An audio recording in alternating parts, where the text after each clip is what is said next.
just a day after Rohit Sharma, the captain of the Indian cricket team, said in a press conference that Ashwin was in the reckoning, the squad for the Australia series is announced. And voila, Ashwin appears with Akshar Patel, a doubtful starter for the third one-dayer due to his hamstring injury, even though he's in the squad. Is there a possibility of the Chennai spin all-rounder still being in contention of making it to the World Cup squad?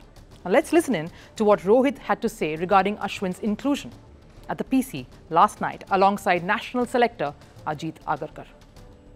With the kind of experience Ashwin has, he's played, I don't know, close to 100 test matches, close to 150 ODIs. Yes, it was all in the past, but he's been consistently playing test cricket. With guys like Ashwin,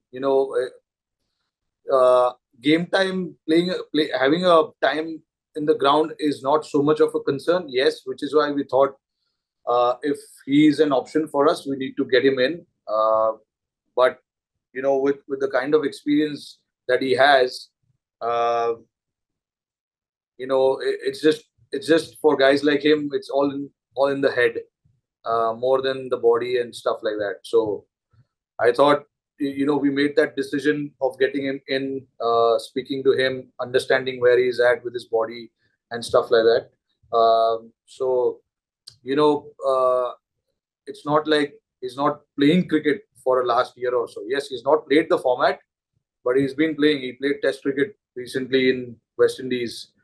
And he, if I'm not wrong, played some TNPL games as well. Although, there's no comparison there, but still some cricket there.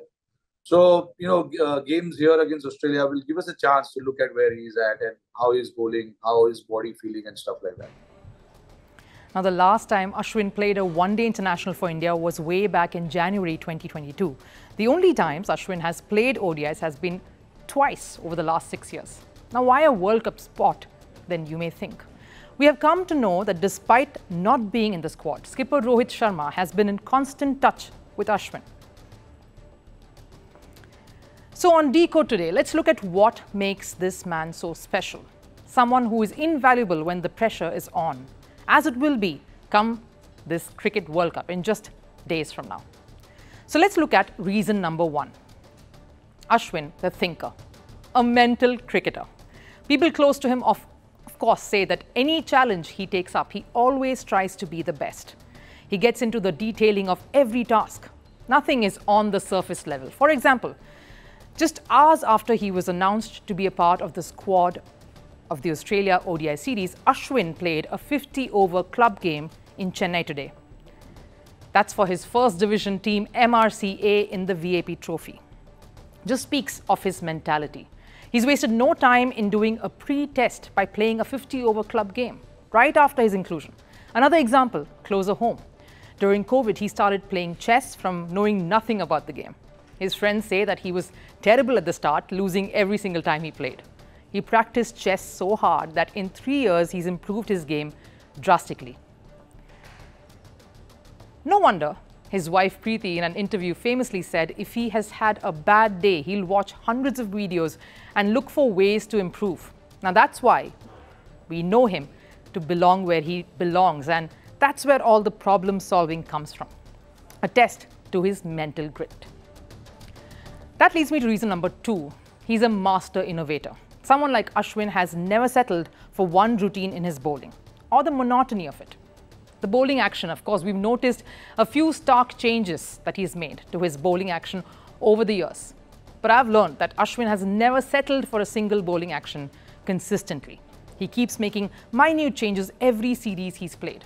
He's thinking that he has to always have a surprise element. And like he's spoken in the past, he has constantly wanted the need to evolve and adjust to the modern day demands. One change, of course, was the carom ball. He introduced the carom ball to his repertoire, or the sudoku ball in Tamil, meaning snapping of the fingers. It's far complicated than how simple I'm making it sound. But that was in 2010. Ashwin himself saying that the carom ball is something gully cricketers practiced. So basically, you're imparting spin to the ball from the middle finger.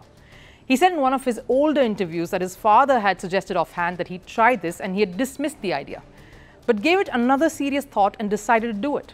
It took him more than a year to master the carom ball, and what a value addition it has been to his arsenal since then. The other change, his stance. In 2016, he started bowling with an open stance when his front foot hits the ground. This was different from the side-on or the closed stance that he was used to bowl previously. He started rotating his body better to transfer energy that enables greater spin. Now, some of the points I'm making here are also based on a biomechanics study that was conducted on Ashwin's bowling by a few researchers in Loughborough over a period of 4 years. Now, this research also showed how good Ashwin was when it came to varying the pace of his deliveries. Now, let me explain this a little better. When a batter comes to the crease, he or she is using the basic cues from the bowler, the height, the angle, the release points, to form a mental template of the ball's trajectory. Essentially, an attempt to predict how the ball would be delivered so he or she can play it.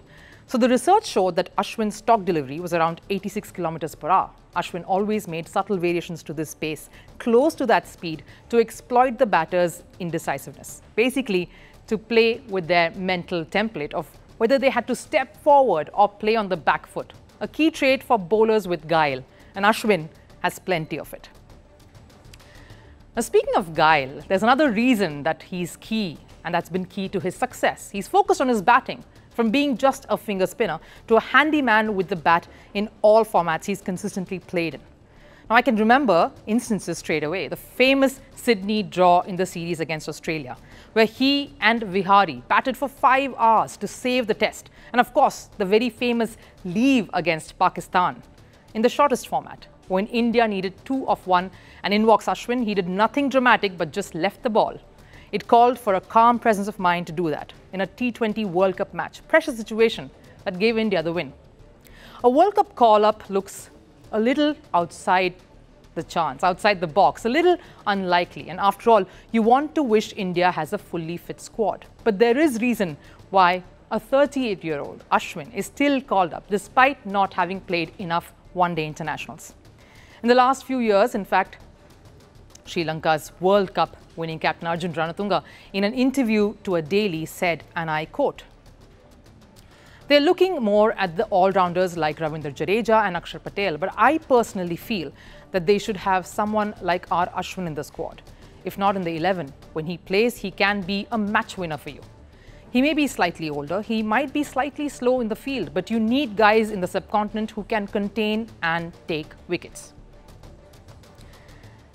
It is that experience that comes handy, that sense of calmness that comes handy in pressure situations, that guile and mental strength that often becomes the key differentiator.